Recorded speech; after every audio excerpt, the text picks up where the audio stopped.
목사님이 마지막 심판에 대해 설교를 하고 있었습니다. 심판의 날이 오면 천둥과 번개가 칠 거고 바닷물이 넘칠 것입니다. 도처에 불이 일어날 것이며 또 홍수와 지진이 일어날 것입니다. 라고 목사님이 엄한 목소리로 심판에 대한 설교를 하고 있는 그 순간 한 아이가 엄마의 귀에 대고 사람들이 다 들릴 정도로 이렇게 말했어요. 엄마, 그러면 그날은 학교 안 가도 되는 거지? 아이는 심판의 날보다 학교 가는 날이 더 무섭고 두려웠나 봅니다. 이제 오늘 본문 말씀 보세요. 오늘 본문 말씀을 보시면 이 오바댜서는 여러 가지 주제가 나오는데 특별히 저는 에돔에 대한 심판의 메시지, 그 앞절을 좀 중심으로 말씀을 좀 전하려 합니다. 그렇다면 오늘 에돔이 하나님의 심판을 받은 이유는 무엇일까요? 오늘 이 새벽에는 그것을 좀 알아보며 은혜를 나눴으면 좋겠습니다. 첫 번째는요, 그들이 심판을 받은 첫 번째 이유는 교만했기 때문이에요. 교만했기 때문에 이 에돔은 이 세상에서 자신들이 영원히 부귀를 누릴 거라고 생각하고 살아갔어요. 그러나 이런 생각은 에돔이 스스로를 속이는 그런 행위였습니다. 우리가 지금 누리고 있는 부귀, 우리가 누리는 건강, 권세가 마찬가지라는 거예요. 앞으로 어떤 일이 일어날지 우리는 모릅니다. 그런데 오늘 우리가 누리는 그 권세와 건강과 부귀를 가지고 자랑하며 살아요. 교만을 떨면서 살아갑니다. 그런데요, 그게 후에는 어떻게 할지 우리는 몰라요. 그렇기 때문에 오늘 우리가 누리는 모든 것들을 가지고 우리는 교만할 것이 아니라 하나님께 감사해야 되는 거예요. 특별히 생각을 해보면 이 에돔이 교만할 만한 이유가 두 가지가 있었습니다. 첫 번째는 지리적인 이점이었고요. 두 번째는 자신들의 지혜 때문이었어요. 우리 3절 말씀 같이 한번 읽어볼게요. 3절 말씀 읽겠습니다. 시작. 바위 틈에 거하며 높은 곳에 사는 자여, 내가 중심에 이르기를 누가 능히 나를 땅에 끌어내겠느냐 하니 너의 중심의 교만이 너를 속였도다. 아멘. 당시에 에돔이 거처했던 그들의 땅은요, 천연 요새와 같은 외부의 침략의 끄떡이 없는 그런 곳이었습니다. 에돔은 해발 1700m의 고지대에 위치했으며 그 주변은 험악한 산악지대였어요. 이 지역을 지나가거나 에돔을 공격하려면 작은 길로 적군들이 들어왔기 때문에 에돔은 몇 명의 군사로도 다른 사람들, 다른 나라들의 그 침략을 막기에 매우 용무했어요. 그래서 이 에돔이 살던 그 지역을 난공불락의 성이라고 이야기했기 때문에 그들은 그 지리적 이점을 가지고 사람들 앞에 교만을 떨 수가 있었다는 거예요. 그런데요, 사실 그들이 이러한 지리적 이점을 가진 것은 그들의 공로가 아니라 하나님의 은혜였다는 거예요. 그렇기 때문에 그들은 하나님께 감사하며 하나님을 두려워하며 하나님을 경외하며 그렇게 살아갔어야 하는 것인데 그들은 그것들이 마치 자신들이 누리고 자신들이 한 것처럼 교만을 떨었다는 거예요. 그러면서 사람들한테 이야기한 거예요. 누가 우리를 땅바닥으로 떨었을 수 있겠느냐라고 이야기를 한 거예요. 근데 이에 대한 하나님의 말씀은 무엇입니까? 4절 말씀 읽어볼게요. 4절 말씀 읽겠습니다. 시작. 내가 독수리처럼 높이 오르며 별 사이에 깃들일지라도 내가 거기서 너를 끌어내리라. 나 여호와가 말하였느니라. 아멘. 오바댜 선지자는 이 독수리 둥지의 비유를 통해 에돔에 임한 심판을 이야기합니다. 이 독수리라는 새는 높이 날 뿐만 아니라 높은 곳에 둥지를 갖는 그런 새입니다. 그래가지고 높은 큰 둥지에서 높이 날아다니다가 밑에 먹을 것이 있으면 이렇게 내려와서 탁 잡아채는 게 바로 독수리죠. 에돔이 그렇게 살았다는 거예요. 높은 곳에서 사람들이 공격할 때마다 그렇게 막아내면서 오만방자하게 살아갔는데 하나님이 뭐라 그러는 거예요? 설령 독수리처럼 높은 곳에 있다 해도 별 사이에 깃들려 있다 해도 반드시 내가 너희를 땅 밑으로 떨어뜨려서 내팽겨칠 것이다 라고 지금 이야기를 하고 있는 거예요. 이것은 에돔을 멸하시겠다는 하나님의 확고한 신념을 반영하고 있는 거예요. 반드시 그렇게 하겠다라고 하나님께서 말씀하시는 거예요. 그러면서 4절 끝부분에 뭐라고 이야기해요? 나 여호와가 말하였느니라. 하나님의 이름을 두고 맹세해서 반드시 에돔을 땅 바닥에 쳐박아 버리겠다라고 지금 이야기를 하는 거예요. 여러분, 우리가 오늘 누리는 그 모든 것이 하나님의 은혜라 나의 공로로 됐다라고 생각하면 그 순간 우리도 나락에 떨어지게 된다는 거예요. 여러분, 오늘 여러분들이 누리는 모든 것들, 여러분이 소유하는 모든 것들이 여러분의 공로이십니까? 아니면 하나님의 은혜입니까? 여러분, 그것을 아셔야 되는 거예요. 우리는요, 우리가 누리는 모든 축복의 근원이 내가 아니라 하나님인 것을 아셔야 되는 거예요. 그래서 하나님 앞에 늘 겸손하셔야 되는 거고요. 하나님께 늘 감사하며 살아가셔야 되는 거예요. 여러분에게 많은 것들 주고 누리게 하는 그분이 누구인지 이 새벽에 다시 한번 확인하며 나아가는 귀한 시간이 되셨으면 좋겠습니다. 자, 두 번째는요. 그들이 교만했던 두 번째 이유는 지혜 때문에 그랬어요. 지혜. 당시에 이 에돔 사람들은 스스로를 지혜 있는 민족이라고 생각하며 살아갔습니다. 에돔은 고대 근동에서 지혜로운 민족으로 유명했어요. 그래서 한 신학자는 뭐라고 이야기했냐면 이 오바댜서가 쓰여질 그 당시에 이 에돔을 언변의 대가였다라고 이야기를 하는 거예요. 그러니까 사람들이 질문을 하면 그 질문에 막힘없이 대답했던 민족이 바로 에돔 민족이었다는 거예요. 그러나 그들은 자신들이 가지고 있는 지혜, 풍부한 지식이 하나님의 은혜라는 것을 망각했어요. 그리고 스스로 자만했습니다. 그래서 또한 이에 대한 하나님의 경고의 메시지를 한번 들어보세요. 8절 말씀 읽어보겠습니다. 8절 말씀 읽겠습니다. 시작. 나 여호와가 말하노라. 그날에 내가 에돔에서 지혜 있는 자를 멸하며 산에서 지각 있는 자를 멸하지 아니하겠느냐. 아멘. 지혜가 있었어요. 그런데요, 그 지혜를 잘못 사용했다는 거예요. 그 지혜를 자랑하는 것에만 사용했다는 것입니다. 이것이 하나님의 준엄한 심판을 면치 못하게 된 원인이 되었다는 거예요. 여러분, 그럼 이제 질문입니다. 여러분, 교만한 것, 자만한 것, 이것이 왜 죄가 될까요? 왜 죄가 될까요? 여러분, 우리가 우리 스스로를 자부심을 갖고 작은 심을 갖고 살아가는 것을 성경은 죄라고 말하지 않습니다. 우리는 스스로가 하나님의 자녀로서 자부심과 자긍심을 가지고 살아가야 된다는 거예요. 그런데요, 이것이 죄가 될 수 있는 무엇이냐면 그것이 점점점 커지면 하나님 없이도 내가 무엇이든 할 수 있다는 착각으로 변질된다는 거예요. 그때부터 죄가 된다는 것입니다.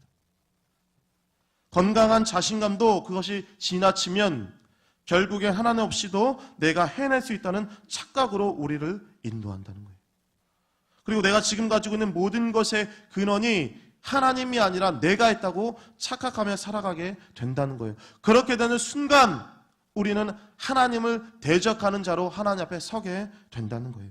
그렇기 때문에 오늘 우리는 이 준엄한 심판의 메시지 앞에 자신을 돌아보셔야 되는 거예요.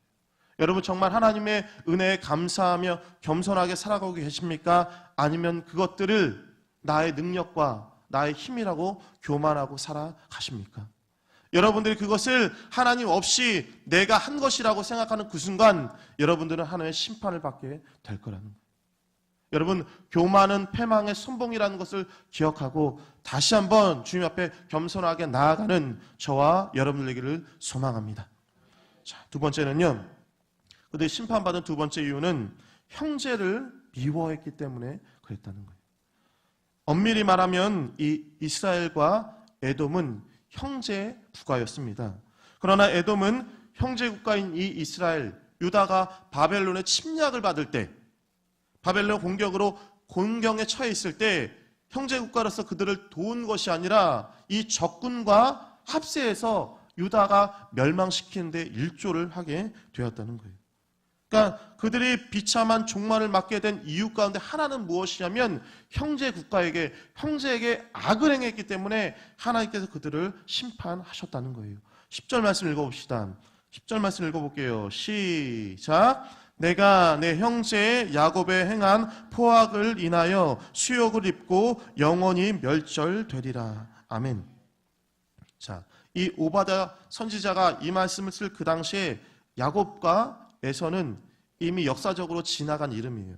그런데 이 선지자가 야곱과 에서의 이름을 거론한 이유는 이 야곱은 이스라엘 민족을 대표하고 에서는 에돔 민족을 대표하기 때문에 지금 이야기를 하는 거예요. 그러니까 쉽게 말하면 이 이스라엘과 에돔, 야곱과 에서는 어떤 지간인가요? 형제 지간이라니. 형제의 지간이기 때문에 서로를 해할 수가 없는 존재다라는 거예요. 그런데 이 에돔은 바벨론이 유다를 짓밟을 때 형제의 신의를 저버렸어요. 형제를 도와주지 않고 형제가 망하고 있는 그것을 보면서 같이 합세해서 기뻐했다는 거예요. 그러면 그들이 왜 이렇게 했을 거라는 거예요. 형제가 망하고 있는데 우리의 믿음의 지체가 지금 쓰러져 있는데 속으로 웃고 있는 그 이유가 무엇이냐는 거예요. 이것은 과거 이스라엘과 에돔의 역사를 보면 알 수 있다는 거예요. 이 에서의 장자권을 야곱이 팥죽으로 사게 됐죠. 그 후부터 이 에서의 후손들은 야곱의 후손들을 싫어했습니다. 적대시했어요. 그런데 이 둘의 관계를 하나님은 이렇게 이야기하셨습니다. 신명기 23장 7절 말씀이에요. 너는 에돔 사람을 미워하지 말라. 그는 너의 형제니라. 애굽 사람을 미워하지 말라. 내가 그의 땅에서 귀게 되었음이라. 하나님의 이 말씀을 통해 적어도 이스라엘 백성들은 에돔 족속을 싫어하지 않았어요. 하나님의 말씀이 때문에 어쩔 수 없이라도 좋은 관계를 맺으려고 했는데 에돔은 아니었다는 거예요. 에돔은 형제국가인 이스라엘을 싫어했고 적대시했고 미워했다는 거예요. 그래서 민수기 20장 말씀을 보시면 모세가 애굽에서 이스라엘 백성들을 출애굽해서 끄집어 나왔습니다. 그래서 이제 가나안 땅으로 들어가야 되는데 그 당시에 이제 에돔을 통과해야 됐어요. 그래서 모세가 에돔의 왕한테 이야기를 합니다. 우리가 이 땅을 좀 통과할 수 있게 좀 도와줘라. 이 땅을 통과할 테니까 그냥 좀 지나가게 해줘 라고 하니까 그때 에돔 왕이 뭐라고 그랬냐면 절대 안 된다. 너는 여기를 못 통과한다 라고 이야기를 했다는 거예요. 그만큼 적대시한 것이 계속적으로 진행되고 있었다는 건데 중요한 것은 그거예요. 지금 유다가 멸망한 것은 에돔 때문이 아니었습니다.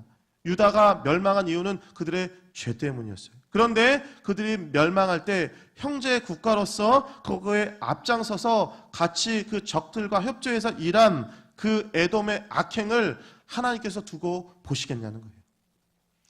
유다도 죄로 인해 하나님이 공의로 심판했으니 그것을 묵과한 에돔도 동일하게 벌을 내리겠다는 것이 하나님의 공의였다는 거예요. 자, 그러면 이러한 역사적 사실이 오늘 저와 여러분들에게 주고자 하는 메시지는 무엇이냐는 거예요. 잘 들으세요. 여러분, 우리도요, 우리 안에 우리의 믿음의 지체들 가운데, 우리의 주변 사람들 가운데 잘 되지 않을 때, 그들이 망하고 있을 때, 그들이 힘들어하고 있을 때, 그것을 보면서 우리가 기뻐하는 죄성이 우리 안에 있다는 거예요. 여러분, 잘 생각해 보세요. 우리의 믿음의 지체들 가운데 나와 불편한 관계를 맺는 사람이 있어요. 내가 싫어하는 사람이 있습니다. 근데 그 사람의 가정에 불화가 일어나요. 그 사람의 사업장에 힘든 일이 일어납니다. 그 사람의 자녀들이 좋지 않은 일이 일어나요. 그럼 우리는 겉으로 이야기하죠. 내가 기도해 줄게. 걱정돼서 어떡해. 힘들겠다라고 이야기하는데 우리 속으로 어떤 마음이 있을까요? 그거 잘 됐다. 여러분, 우리의 마음에 그런 게 있을까요? 없을까요? 없다면 거짓말일 거예요. 우리도 누구나 한 번쯤은 그런 경험이 있다면 이 사건은 남의 이야기가 아니라는 거예요. 이 사건은 다른 사람의 이야기가 아니라 바로 오늘 저와 여러분들의 이야기라는 겁니다. 오늘 우리는 형제에게 악을 행한 에돔에게 내려진 하나님의 심판의 선언을 통해 형제를 사랑하고 형제에게 애정을 쏟는 것이 얼마나 중요한지를 다시 한번 깨닫게 된다는 거예요. 우리가 형제에게 불화를 일어나며 형제 간에 악을 행하며 형제에게 좋지 않을 일을 행하며 나아가는 것이 아버지에게 근심이 된다는 거예요. 그러니까 돌려서 이야기하면 우리 속에 있는 모든 믿음의 공동체 가운데 서로 사랑하지 못하고 서로 미워하고 증오하고 싫어하는 모든 것들이 하나님을 괴롭게 한다는 거예요. 여러분, 우리가 믿음의 지체진 가운데 서로 싫어하지 않는 사람이 없을까요? 여러분, 없다면 거짓말일 거예요. 그런데 우리가 서로서로 싫어하고 미워하고 관심이 없는 그 모든 것들이 하나님을 슬프게 하는 거고요. 하나님을 대적하는 죄라는 것입니다. 형제 사랑, 이웃 사랑은요, 수없이 강조해도 지나지 않은 주님의 말씀이에요. 오늘 여러분들의 모습을 한번 돌아보셨으면 좋겠어요. 여러분들 우리의 믿음의 지체들을 얼마나 사랑하고 계십니까? 우리의 가족을 얼마나 사랑하고 계십니까? 우리가 모르는 사람을 전도하기 전에 여러분 가까이 있는 사람부터 전도하세요. 여러분 전도의 원리 가운데 하나가 무엇이냐면 등잔 밑이 어둡다는 거예요. 이게 무슨 말일까요? 가까운 사람부터 사랑할 줄 알고 가까운 사람부터 전도할 줄 아는 사람이 진짜 믿음의 사람이라는 것입니다. 옆에 사람 한번 보세요. 새벽인데도 한번 보세요. 다른 사람이 있을 수 있지만 보세요. 자, 이렇게 한번 인사합시다. 주 안에서 사랑합니다. 여러분 말로만 사랑하지 말고 정말 믿음의 지체들을 주님의 안에서 사랑할 수 있는 저와 여러분 되기를 주님의 이름으로 축복합니다. 하나만 더 볼게요. 마지막으로는요, 그들이 교만 때문에 그들이 또한 형제에게 악을 행했기 때문에 심판했는데, 그러면 이 오바다 1장 말씀을 통해 우리가 믿는 하나님은 어떤 하나님일까요? 그것을 오바다는 마지막 절을 통해 이야기를 합니다. 세 번째, 우리가 믿는 하나님은 어떤 하나님이냐면 역사의 주인이시라는 거예요. 자, 우리 21절 말씀 읽어볼게요. 21절 말씀 읽어봅시다. 시작. 구원자들이 시온산에 올라와서 심판하리니 나라가 여호와께 속하리라. 아멘. 자, 마지막 절 보면 이런 말이 나오죠. 나라가 여호와께 속했다. 이 말씀이 무슨 말씀일까요? 이것은 역사의 주인이 하나님이시라는 거예요. 자, 오바다 선지자는 온 세상을 통치하신 그 하나님의 계시를 받아 이 지상의 모든 나라가 그분에게 속했고 그분에게 통치를 받는다라는 이 말로 오늘 이 오바다서를 마무리하고 있어요. 이 오바다 선지자는 이 한마디 말을 증거하기 위해 이 오바다서를 썼다고 해도 과언이 아니라는 거예요. 여러분 한번 들어보세요.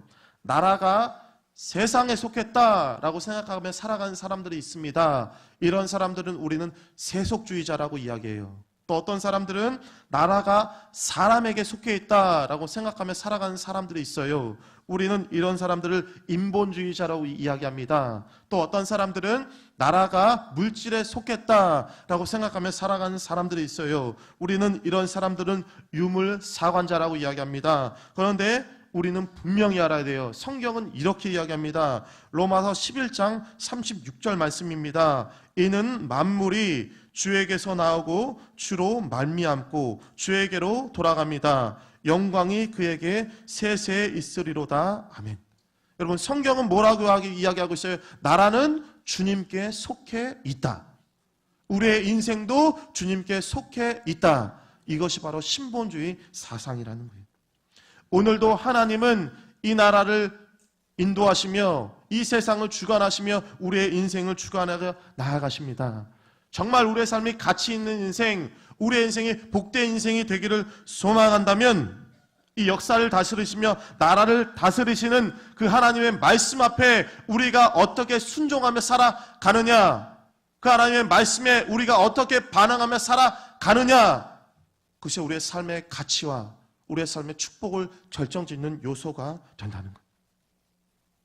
하나님의 그 부르심 앞에, 하나님의 그 말씀 앞에 겸손하게 하나님만을 의지하며 주님을 사랑하며 나아가면 우리 삶에 더 많은 축복과 은혜가 있을 것입니다. 말씀 정리합니다. 오늘 우리가 이렇게 살게 된 것, 오늘 우리가 이렇게 지혜롭게 모든 것을 분별하는 것은 우리의 능력도 아니요, 우리의 공로도 아니요, 모든 것이 하나님의 은혜입니다. 우리가 하나님의 은혜를 망각하고 그 은혜를 저버리고 살아갈 때 우리는 하나님께 심판을 받게 될 거라는 거예요. 그렇기 때문에 내가 누리는 모든 것, 내가 소유한 모든 것의 근원이 하나님이신 것을 알고 그분의 은혜에 감사하며 겸손하며 주의 말씀에 의지하여 형제들을 사랑하면 우리 삶에 하나님께서 계속적인 은혜와 축복을 더해 주실 것입니다. 부디 저와 여러분들이 이런 귀한 삶을 살아갈 수 있기를 주님의 이름으로 축원합니다.